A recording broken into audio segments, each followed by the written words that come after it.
Hello and welcome to the new season of The Shift, season 20 if you can believe it. The Shift, as you know, is the podcast that aims to tell the no-holds-barred truth about being a woman post-40. Created and hosted by me, writer and broadcaster Sam Baker. At any one time, approximately 13 million women in the UK are in menopause, inverted commas. In the US, that number rises to a humongous 75 million. And yet, as you'll be well aware, until just a few years ago, if you said the word menopause out loud in public, the response was tumbleweed, at best. That was my experience. And it was the experience of today's guest, Melani Sanders, whose message has become a siren call for peri and menopausal women everywhere. We do not care. Melani founded the We Do Not Care Club by accident, when a message she posted out of her own perimenopausal despair went viral on social media. Her followers doubled and then tripled, and her post was flooded with comments from women who knew just how she felt, because they felt exactly the same. Why do you wake up mad? Like, why am I mad? I just woke up. Or, why am I flustered? Or why am I anxious? Or why am I overthinking? Why am I sore? Why can't I sleep? And it's like, well, what is wrong with me? Now the 45-year-old mum of three has over 3 million followers on social media, and she's written the official We Do Not Care Club handbook, a guide for women in perimenopause, menopause and beyond who are over it and who isn't. Melani joined me from her home in Florida to share her own perimenopause experience, her struggle to get medical treatment, her decision to use GLPs, the importance of saying it out loud, and the moment that she realised that not only did she not care, she didn't care that she didn't care.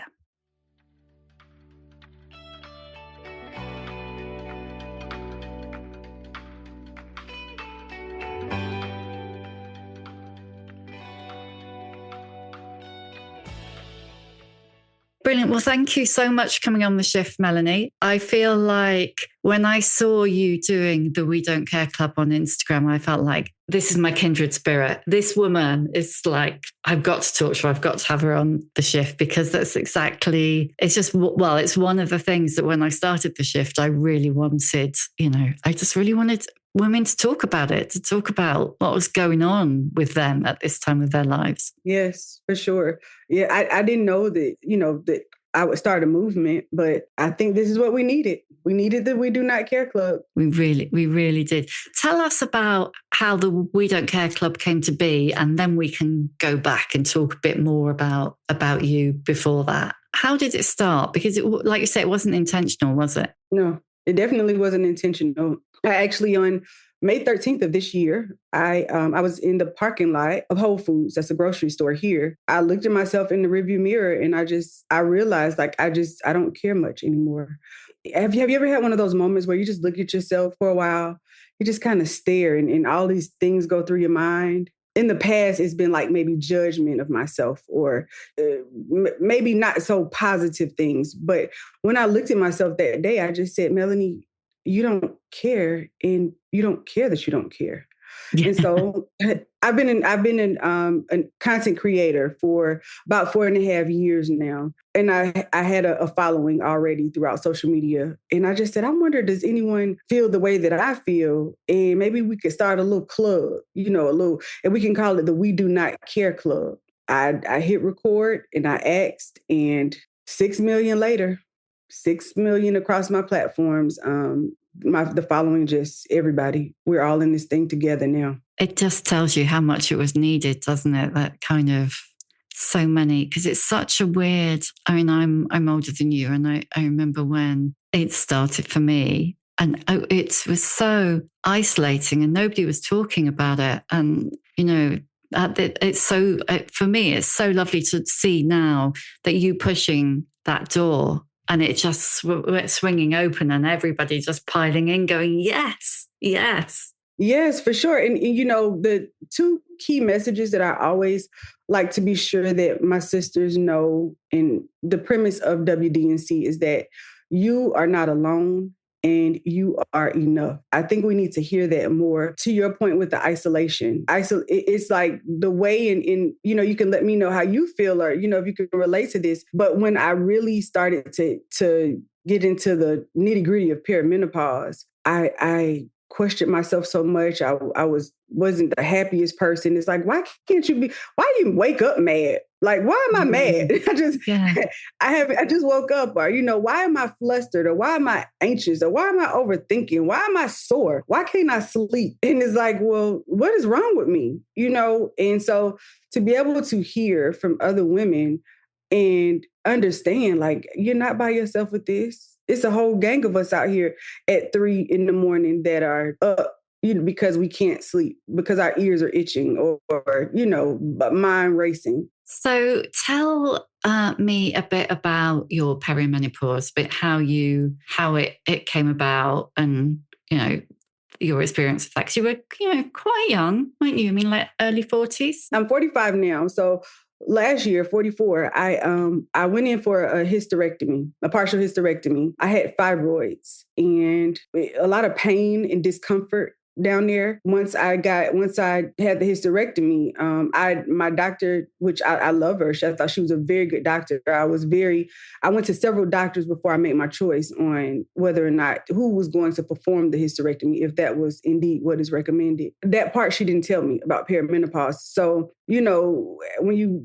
have any procedure done, they say no stairs or anything like that. So I'm in my guest room, and my guest room is like, nice and cold, and we have the blackout curtains, and I found myself wanting to just lay in this room all the time after I had healed. And it's like, I didn't want to sleep in my bed with my husband. I didn't really want my kids to come around. And, I started to wake up. I told my husband one of the reasons I didn't want to sleep together was because I was up, and I needed to cut the TV on or cut my cell phone on because I'm up now. Why can't I sleep? And I started to just do research, and I was taking a bunch of supplements and everything. And again, I didn't know that it was perimenopause. I didn't even know what perimenopause was. And I ended up getting frozen shoulder. ChatGPT told me I had frozen shoulder because I was describing everything, and I'm up anyway. So we have our insomnia parties. The ChatGPT said, Melanie, you may be in perimenopause. So then I go down this rabbit hole, and I started to listen to other women,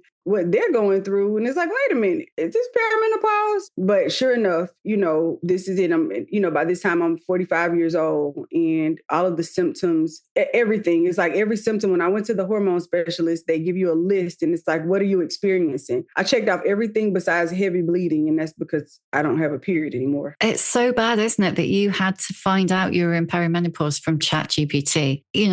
There's so many symptoms. And when I speak to so many different women about this subject, when they talk about the symptoms, the jury's out, isn't it? Whether there's 36 or 63 or how many there are. There's just so many. And the only one we really know is like heavy bleeding or hot flashes. Like you said, some women have very heavy bleeding. Other women, especially if you've had a partial hysterectomy, you don't have any bleeding at all. And you just don't, all those symptoms, you just didn't know what they were. But you had a partial hysterectomy. Did the doctor say to you beforehand, this will bring on menopause? Nope. I didn't have that discussion. She did not have that discussion with me. Again, I really, really, she was a great surgeon. I really liked her, but I didn't know. I didn't know. And I think what the proper thing to have been done as I look back on it is for me to follow up with my gynecologist, because she wasn't my gynecologist. She was the operating,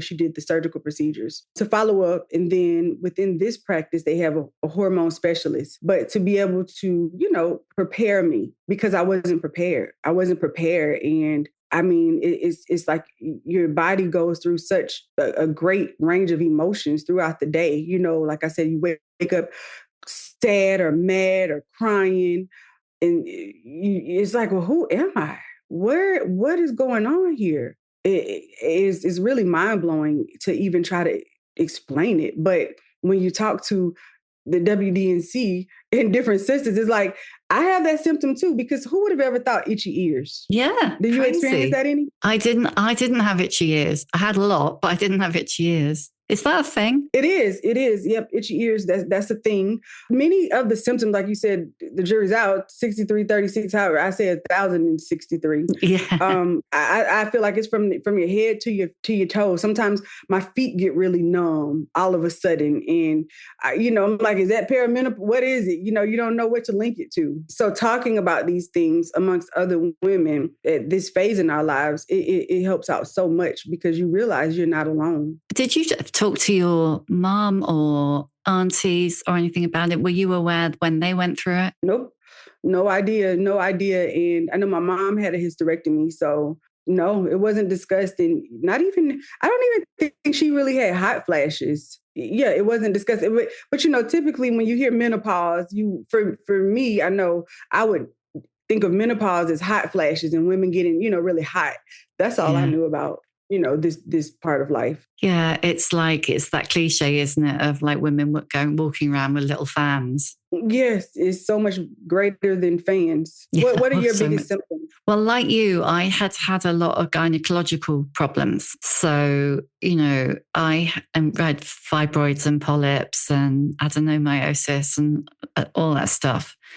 I was seeing a gynecologist and she said to me, we're going to need to consider a hysterectomy. And then she went in with the ultrasound and she said, no, we won't need to do that. You're all out of eggs. So I was like, oh, okay. All right. I need some time to think about that, to absorb that. So I had really, really, really heavy bleeding, but like for most of my life. Not, that wasn't a menopause thing. That wasn't every month thing. And then I think most symptoms for me were mental health ones. So like you were talking about then depression and anxiety and and lack of confidence, losing sight of who I was. I just didn't feel like me anymore. Yeah, it's like, where did she go? Depression, definitely, for sure. So where were you at the point that you were in the car park in Whole Foods just going, what even is this? How long had you been going through perimenopause without really knowing what it was? I would say about 4 months, 4.5 months, because my symptoms didn't really start until after that hysterectomy. Of course, because I had a period still and, you have PMS. Yeah, everything went downhill after the hysterectomy. So about 4 months. And I started to take a lot of supplements. Ashwagandha was like, that was the holy grail for me. I needed the ashwagandha before I started my day. That was why I was at the Whole Foods parking lot, because I typically order through Amazon. And I thought I had it on auto ship and I didn't. And the bottle that the ashwagandha comes in, it's a dark bottle and, filled with the cotton or, the stuffing. I don't know the name of it. And so I went that morning, every morning I wake up, get my glass of water, go take my ashwagandha. And I looked in the bottle and I didn't have any more. And I panicked because it really does help with my mood. And it's like, I have to have it first thing in the morning. Like I had a system. I panicked. And so that's when I jumped in my car. I didn't care what I had on. I needed my ashwagandha, and I was there before the store opened. I sat there until they opened, and I ran in there and I got that ashwagandha, sat in my car, drank it with my cold coffee. That's when I just stared at myself in that rearview mirror. I was like, you really don't care. Like life has changed. I'm interested in that ashwagandha because I take so many supplements. You tell me it works, I'll take anything. I'll try anything. But I never really understood what ashwagandha did. So it's for kind of anxiety. Is that right? Is that what you take it for? Yes, that's for me. That was the effect. Like, because I would see some women, as I spoke about it, or as we talk about these things, like they would take it at night to calm them down for rest. But for me, I took mine first thing in the morning because it kept me, level-headed a lot more than what I was. Because anything I would spiral, just spiral. If one thing goes wrong, then it's just, it goes downhill from there. And I felt like, although it wasn't like the miracle drug or anything, it didn't suppress it, but it slowed it down so I could maintain a better quality of life, I felt. Do you take anything else? Back then, I take, of course, the multivitamins. I would take my turmeric, omega-3. I have like a little bottle full of different supplements, and I would do different teas. The herbalist, she makes it's called Wise Woman tea, different things, and I would steep that. But I didn't know that it was perimenopause right away. So, but the ashwagandha was always, if I didn't have anything else, I'm going to have the ashwagandha. So have you been to a doctor about treatment for it, or are you kind of like self-treating? I was self-treating. And, the reason why I say that the We Do Not Care Club is so organic. And I think that certain things had to happen to me in order for me to truly understand.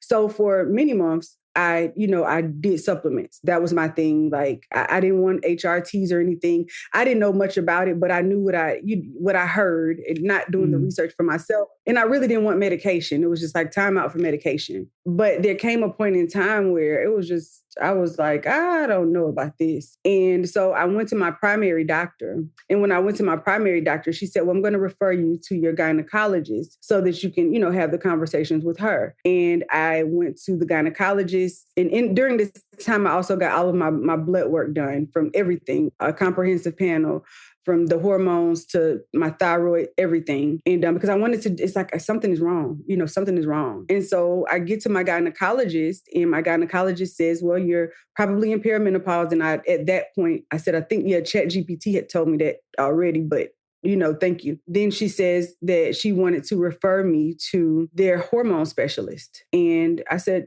okay, I wanted to be educated on these things. So I wasn't going to say no. I had to wait for that appointment. When I called in to make the appointment, I realized that the doctor was male. And I asked, did they have any female doctors? Although he wasn't going to, be doing any examinations or anything. I just kind of wanted a female doctor. And they said, well, are you interested in pellets? Are you interested in creams? My answer was, I don't know what I'm interested in. I just know that, my life is, something is wrong. They said, well, he's the only one that specializes in everything. I said, okay, well, I'll go to him. Let's schedule that appointment. So my husband and I went to that appointment. We sit in his office, and he pulls up my charts and my blood work and everything. And he says, well, from what I see here, all of your levels are within normal range. And in fact, your testosterone is pretty high. I let him know I'm taking supplements. And I told him one of the key supplements I take, of course, was ashwagandha, which he says that that could be one of the reasons why it's so high. I was just a little confused by that, because my general practitioner sent me to him, to my gynecologist, who then sent me to the specialist. That's something that still to this day, I'm trying to decide how I want to handle that, because WD&C had started already. That had to happen with the doctor, with the hormone specialist, because, I had those two options: either go back to my general practitioner, get my blood work reran. And so I left out feeling very defeated. I felt defeated. I didn't understand that. And because I felt like a fraud. I said, well, wait a minute. I started a whole perimenopausal club, so you're telling me I'm not in perimenopause? Towards the end of this. So what happened was, for me, I'm a fighter. I'll figure it out. I'm going to go find another doctor. That's not it. But I thought about, what if it were that woman that was waiting on this appointment for some relief? Like, something is not right, life is just not good. Everyone's symptoms vary, you don't know how. And just think, being like, I had to sit in that. And so I think that in that moment, when I sat in the car after that, I cried. And my husband, he's like, are you okay? The tears weren't for me. It was for that woman that feels like crap and was waiting on this appointment. I had to wait a while for this appointment. And you just sent me back to my general practitioner. So now, I would have to take more time off of work, pay another copay, I'll go through all of these things again, and I had an appointment scheduled with MIDI anyway, because I'm partnering with them. I went to MIDI Health, and she got all my blood work, everything, the same thing the hormone specialist got. I didn't know what to expect, but she said, okay, you sound like you're in perimenopause. And I said, oh, okay. So what does that mean? And she said, well, I can prescribe you a low dose of estrogen. I said, but what about my labs? And she said, we don't treat lab, we treat symptoms. I couldn't, and I was so like, the tears just started falling then. I ended up getting on a low dose of estrogen, which has been a game changer. But I also went back to that doctor. I emailed him. and I have the email. And I said, well, maybe he was having an off day. Maybe something wasn't right. Because how do these two things make sense? He's a hormone specialist, and he's the one that knows all of the hormones. How did this happen? And I just said, hey, this is Melani Sanders. I came in with my husband on such and such date. These were my symptoms. I want to be sure I didn't leave anything out. Will you still advise me the way that you advised me on what my next step should be? He said, yeah. Do you know what? It's better. It's getting better. But I have heard so many stories from women who they've gone and they've just been told it's just a part of life, or you need the blood test, but we can't do the blood test. And then you get, and so the fact, like you were just saying, you've got all the symptoms, it could be palpitations, insomnia, hot flashes, all of that. But they're like, well, the blood test says this. You're right. You could be desperate at that point and you're just dismissed. Yeah. And so I do want to know, what are your thoughts in the other parts of this? I had to go through that in order for me to understand what being dismissed looks like.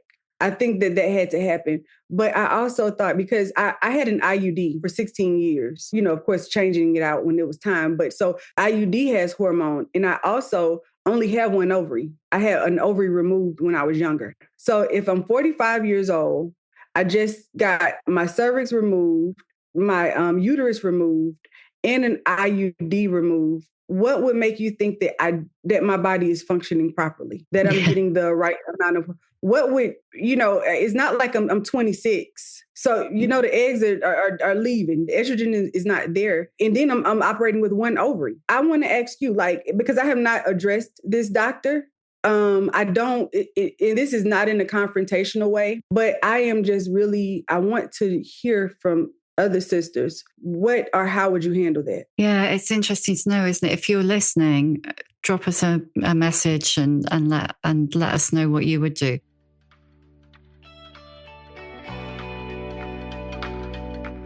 This episode of The Shift is sponsored by Shopify. If you've been nurturing dreams of starting your own business, 2026 is the year to make it happen. Maybe you've got an idea you can't shake, just buzzing away in the back of your head, or a craft that everyone tells you should be selling. All you need is a little help to make it happen. Well, you can make those dreams a reality in 2026 with a little help from Shopify. Shopify gives you everything you need to sell online and in person. However big or small your idea, millions of entrepreneurs from Aloe Yoga to Allbirds have already taken the leap. Shopify gives you all the tools and templates that you need to easily build your dream store. Setup is fast with their built-in tools, and marketing is built in too, so you can create email and social campaigns that reach customers wherever they scroll. As you grow, Shopify grows with you. In 2026, stop waiting and start selling with Shopify.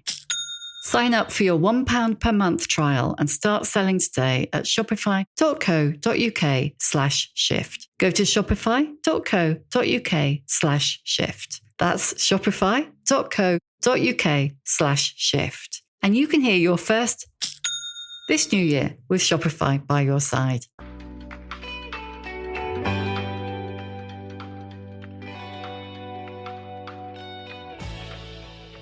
It's so difficult, isn't it? Because so many, we have a different health system in the UK in England, Wales, and then slightly different again in Scotland than you do in the States. So because we don't tend to pay, it feels like you don't have the right to complain.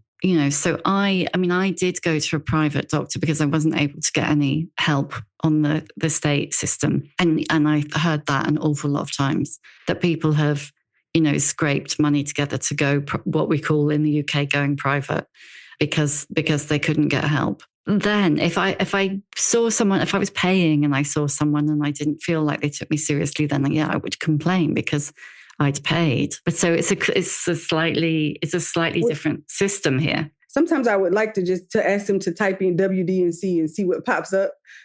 Yes. But just to know that, but at the same time, I really am taking my time. This has been months now, actually about 5 months. But like the estrogen, it's heaven sent. But I'm still contemplating on how I would like to, in my dream world, I would be able to speak with him, and he doubled down on it, and I have that in writing.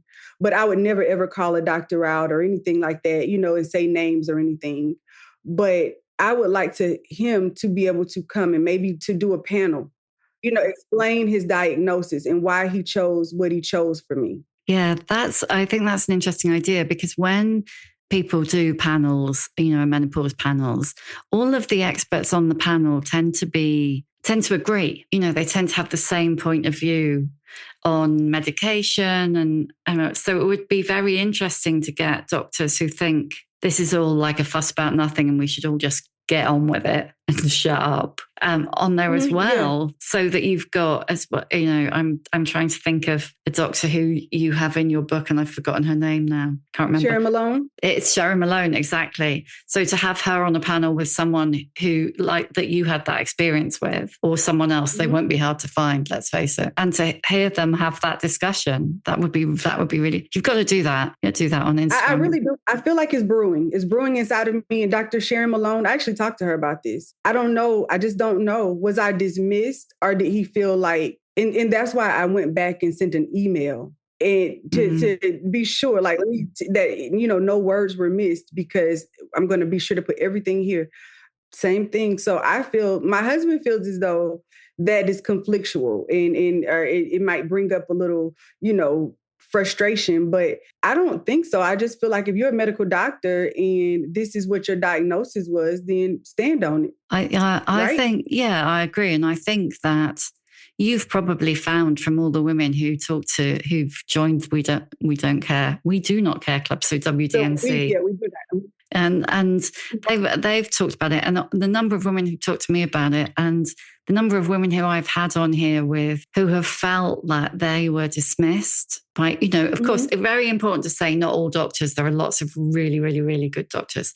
But at the same time, there are so many women who, particularly over gynecological issues, feel like they've been dismissed and just not taken seriously, or just told that things are normal. Like, I don't know whether how old you were when you had your surgery, but 44. No, the previous time when you had your ovary removed. Oh, 14.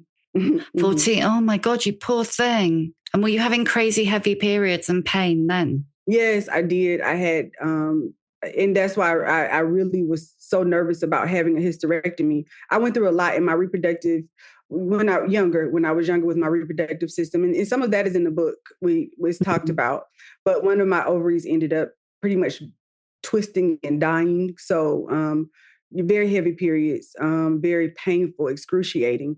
And we had to go through several doctors when I was younger, which is why I am a fighter. And you can't tell me no at all, because my mom, being so young and having a period at 11, I was 13 when I had my surgery, that surgery, but I had several others trying to figure out what the problem was.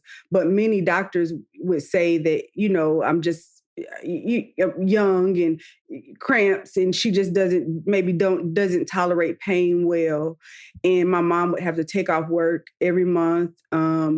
And I would have to go to the hospital sometimes, and they would give me like codeine, because I was like turned into, my mom described it as The Exorcist. It was really bad, and nobody could figure it out.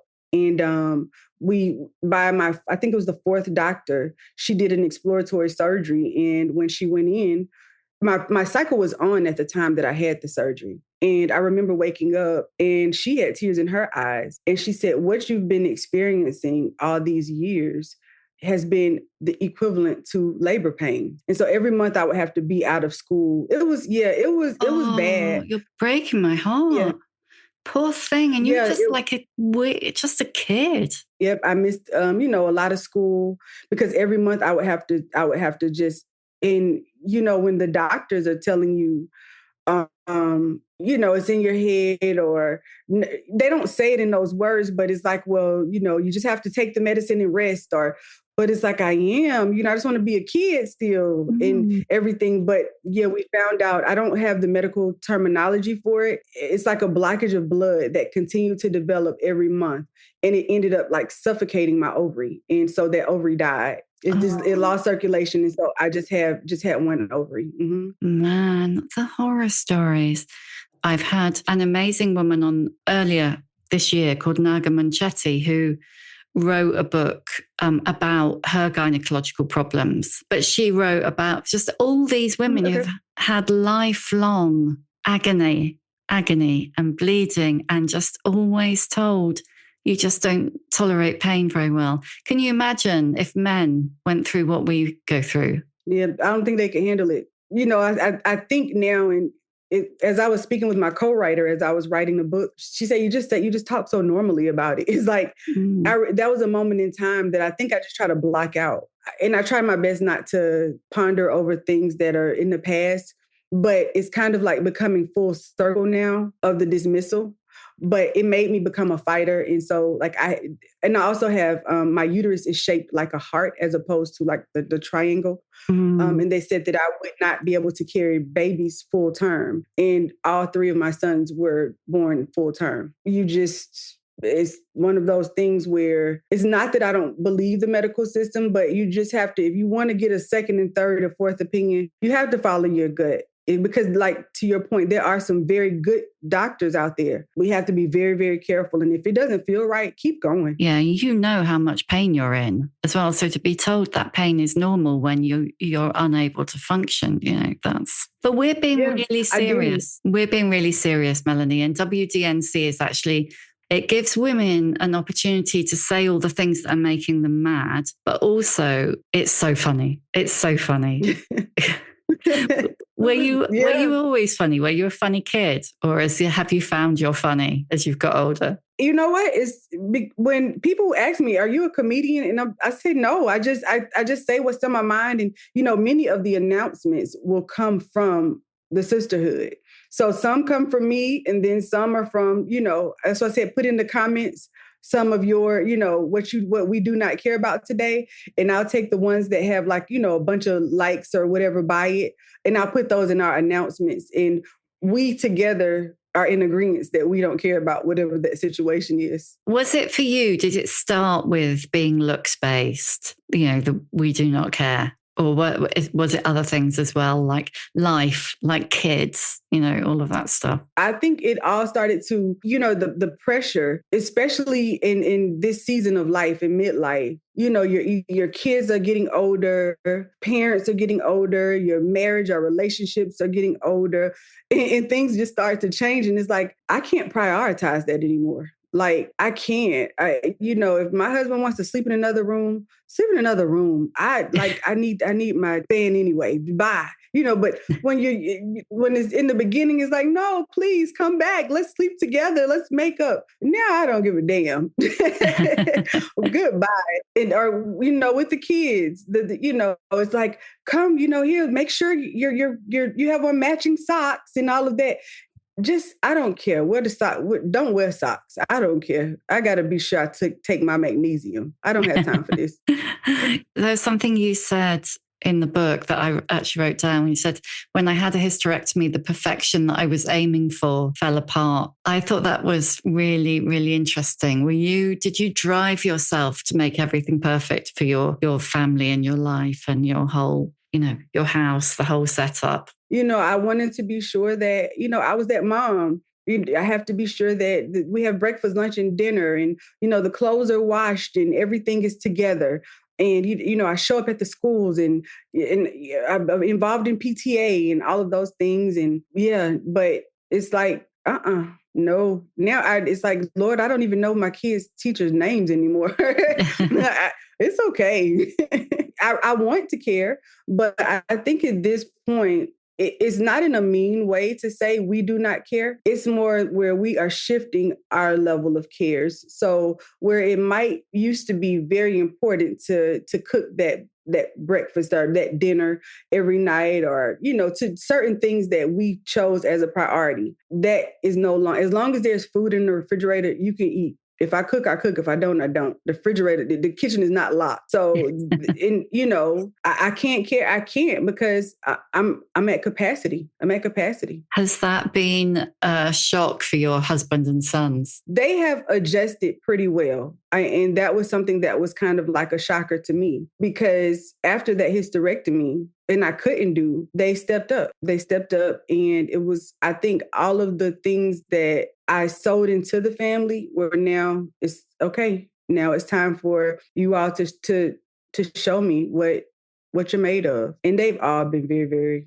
very supportive. It's interesting, isn't it? Because I do sometimes wonder how much is put on us and how much we put on ourselves. Yes, and that is prayerfully with the We Do Not Care Club. The younger generation will embrace this. But see, with social media and all of those things, social media can be used to an advantage or to a disadvantage. The comparison game, the showing up as, this aesthetic life. I want to counter that, by showing, a non-aesthetic. It's like, no, and I'm okay. I'm still that same Melanie. I don't have to wear that mini skirt, or, is just to impress, or to speak a certain way, to look a certain way, to walk a certain way, to be a certain way. I don't have to do any of those things. I'm going to show up as Melanie. Do you think that's something you could have even done 10 years ago? I think if I had those examples more, then it might have been possible. But, it seems as though the vanity is becoming increasingly, prevalent in our society now. Everyone is perfect, I have to drive a certain car, have a certain handbag, wear a certain makeup. It's a lot. So I don't think that, I don't know. I didn't have it modeled. Do you think Ozempic is making that worse? As far as the GLPs? When you said those, because I just started actually the GLPs. I think that, it's funny because I battled using the GLP, the Ozempic. Well, mine is a compounded version. I battled that because I felt like, just go to the gym, just go, because I've been overweight for a while, not, morbidly obese, but I've been overweight. And it has been so hard for me. I told myself 2 months ago, I said, Melanie, give yourself grace. And if this can help you, like be that stepping stone that you need. And sure enough, I'm losing the weight and I'm having more energy now. But I also know that can't be what I'm just taking every day, or every month to maintain myself, but as a tool to get me, to get that jump start.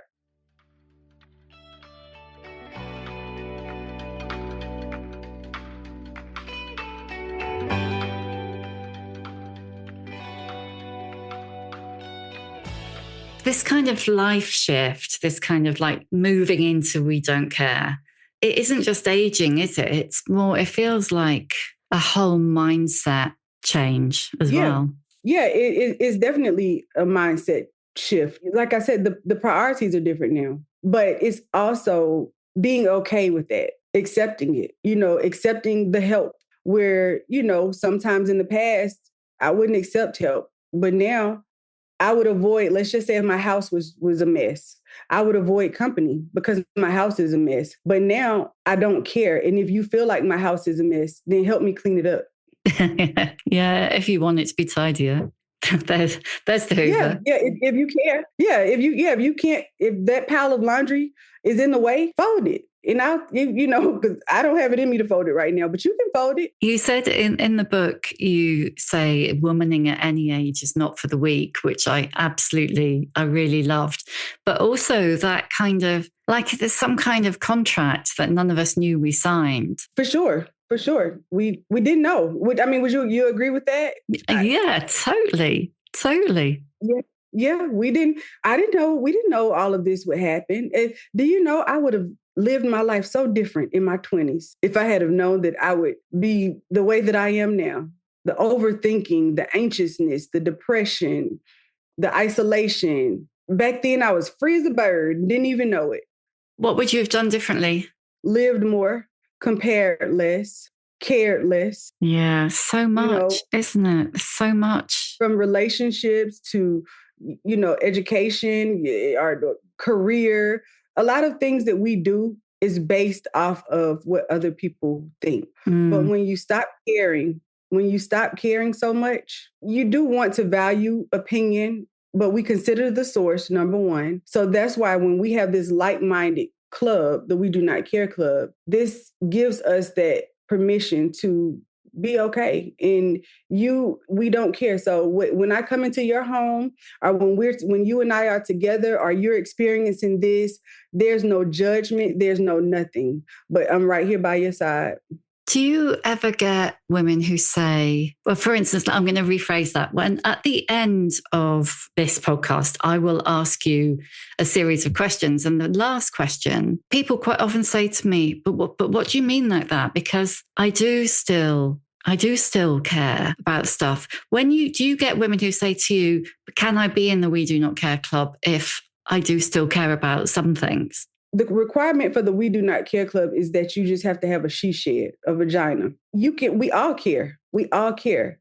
But we all have this cup that has to be filled and poured from. And we have to be sure that when we're at capacity in some areas, we have to get something filled back into that cup. And so everyone's cup is different. Everyone's cup is different. And so what I might care about right now, it might seem non-empathetic, or if that's is that a word? It might seem, well, we know, but like you don't care, but it's not that, it's just, I don't have it in me right now. Like I'm on edge. I'm barely making it through this day. I can't. Because I feel like there's so much focus on what is bad about getting older. But what have you found is better? And I spoke about this last night on TikTok. I think it's to what you were saying earlier, that mindset. And the quicker we get to the point of not caring so much about things that don't matter at that moment, the better our lives will be, because we're taking away that pressure, that extra stress. Like, to go to be invited somewhere, it's like, oh, I don't have the perfect outfit, or no, I don't look this way. But when you can just freely say, I'm going to throw on those jeans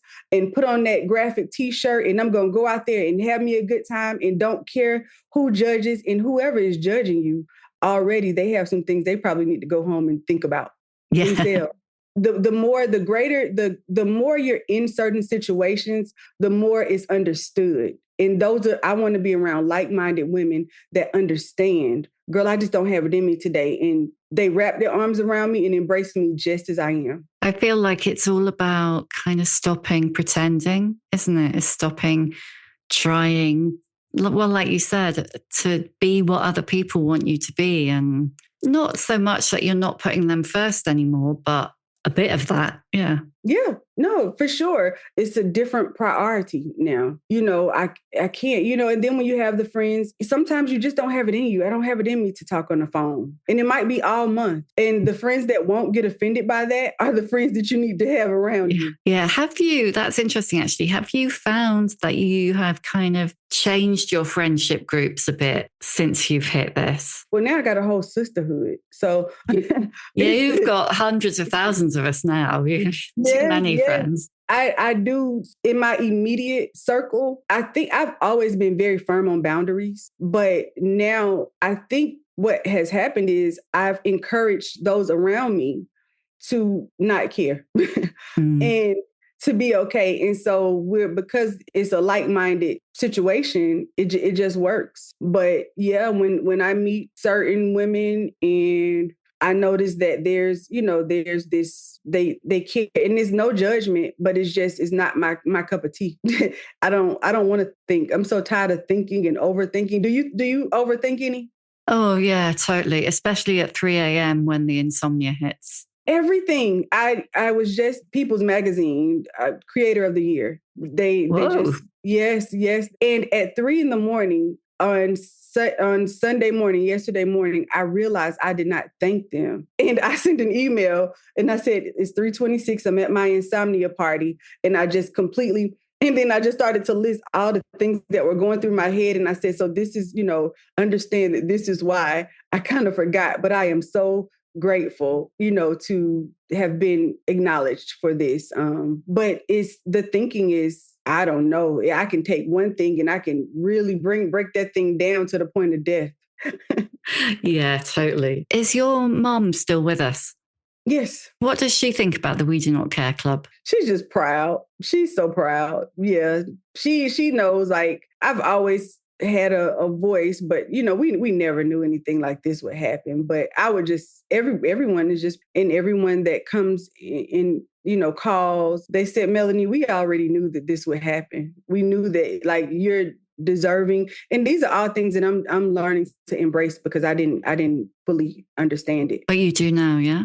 Not completely, but I will receive it. I wasn't accepting it for a while. And because when you look online, it's like, Melanie, we love you, or thank you. And I didn't know how to receive that. I didn't. But now it's like, Melanie, get over it, girlfriend. Even like with the People magazine Creator of the Year, how many creators are in this world? How'd y'all choose me? Am I being pranked? This AI, no. I don't know, but these are real feelings. So I can either just say, live in that moment of, or live in that the thought process of, I'm not worthy, or I can just try my best to embrace it. And that's what I'm trying my best to do, is just embrace it and accept it. But it's not easy. And you can't make me cry, so. Oh, damn. No, you started an amazing thing. And I'm so glad to see it, because, mine was probably, we're going back full to the beginning of the conversation, but mine maybe 10, 12 years ago. Nothing, tumbleweed, silence. And that's why, it's why I started this, because I wanted women to be talking about it out loud, like you said to yourself in the car park, say it out loud. You've done that. You're saying it out loud, and 2 million women are saying it out loud back. That's amazing. Yeah. So take it, own it. Little by little. Right. I'm going to ask you the questions that I always ask at the end. What is your emotional age? Emotionally, I am drained, but I feel like I found a charger, and I'm charging it, so it's going down. So maybe I might be in my 80s, but I need to get it to 45, and then I'll pull the plug. Can you give us a book recommendation? Is there a book that you've read that you've loved, or something you've always loved, or something you liked lately or found useful? Can be anything, practical, cookbook, story, anything. The book that has always stood out to me, and the book that gave me freedom in many ways, which is probably going to be a little off, is the book by Robert Kiyosaki, Rich Dad, Poor Dad. But it's more of a mindset kind of thing that I got from that book. Really made my mindset shift in many ways. That's so great. Not just the financial part of it, but also just like the mindset of rich versus poor. Mindset. I'm big on mindset. I can see that. And it's working. It's working for you. What advice would you give younger women? Embrace who you are right now. Slow it down. Slow it down. Don't rush it. Use wisdom and consider the source. Consider the source. That's really important. Yeah, I can't give advice on weight loss, and I'm battling it. So just be sure that we are considering the source of where we get our information. That's a big subject, isn't it, right now? Because everybody's an expert, but let's just consider it. This next question, the question is, who's your old broad role model? But I was thinking, having read your book, it should be, who are your older We Do Not Care role models? I would definitely say in my life is my mother. She's just the experiences, not by what she says or what she does, but just throughout how she moves, into different rooms, and experiencing losing her husband a few years ago, and just watching her strength. And she really don't care anymore. Brilliant. What's your superpower? Inclusiveness.